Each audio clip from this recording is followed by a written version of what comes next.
Hey everyone, welcome back to the channel. Thank you for tuning in. It's great to be here as always. You're watching the VSO Gun Channel, and happy Saturday, everyone. I've got a quick video that I wanted to share with you guys today on an update to one of those situations that we've been following for a couple years now. Do you guys remember these folks? Mark and Patricia McCloskey. I saw a video on X yesterday of Mark picking his rifle up, the rifle in the photos, picking it up from police. It has now been returned to him.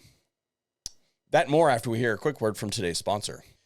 Today's video is brought to you by the Modern Gun School. This is an accredited online university that is built by gun people for gun people. It's designed to be streamlined and cost-effective, unlike the other place that'll rip through people's entire GI Bill. Whether you're looking to break into the gun industry or you just want to learn some stuff, check them out at the Modern Gun School and make sure that you tell them that I sent you.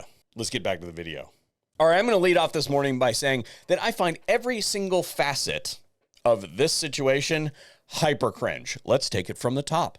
The behavior and underlying premise of the folks that were either gathered around the McCloskey residence or passing by it en masse is somewhat ambiguous as to what was actually going on there. Cringe. The behavior of Mark and Pat, cringe. The response from law enforcement, cringe. The response from government, cringe. The way that they got their freedom, cringe. The way that they're getting their weapons back, also cringe. And let me explain. So you guys, we don't need to rehash what was going on at the time, but let's take it from what they did. Mark and Patricia are attorneys. And while personally, I do not believe that they did anything that should have been considered illegal. I mean, other than the fact that Patricia's holding the weapon like this, I mean, that should be criminal in itself. I have seen an angle or two with it kind of like straight down the pipe of that. So you could maybe argue that that would possibly be, you know, an unsafe, it looks unsafe. Okay. But Mark's got the gun at the ready. Okay. Yeah. Maybe definitely flagging her as well. I retract my previous statement. Let's go ahead and just revert that to what I said previously about this being like hyper cringe. And I suppose if they're both this situationally unaware that it is not a stretch that they pointed their weapons in areas that they probably shouldn't have. So I guess the only descriptor that I would choose to apply to this is clusterfuck. They should know that everybody's got a phone in their pocket. There's a camera absolutely everywhere from every single angle. We have angles of this from just about every angle.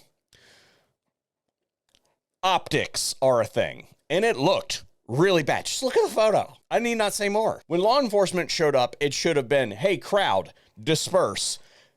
Mark and Patricia, go back inside, right? And that should have been the end of it. But they were charged, and remember that they were not acquitted. They ended up pleading guilty to misdemeanors and had to pay some fines, and then were ultimately pardoned by the governor of Missouri. They pled guilty in June of 2021. They were pardoned by the governor in August of 2021. They had their law licenses suspended, which I suppose maybe for acting dumbly, maybe there should be some consequences for that. But their convictions have been effectively erased. That was in 2021.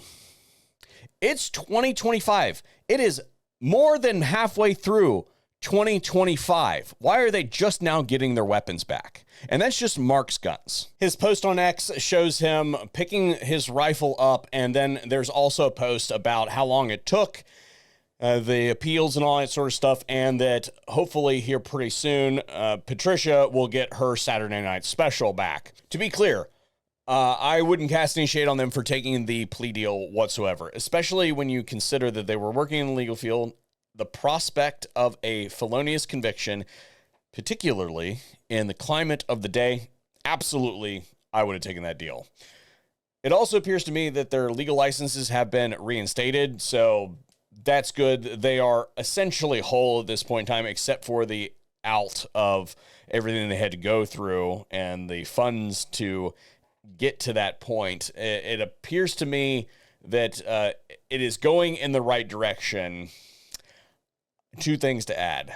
One, it should never happen in the first place across the board.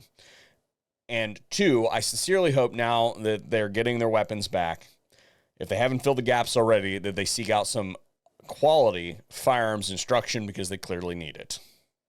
And that's what I got for you guys today. What say you in the comment section down below? Remember, don't go stupid places with stupid people and do stupid things. It's stupid hours of the day.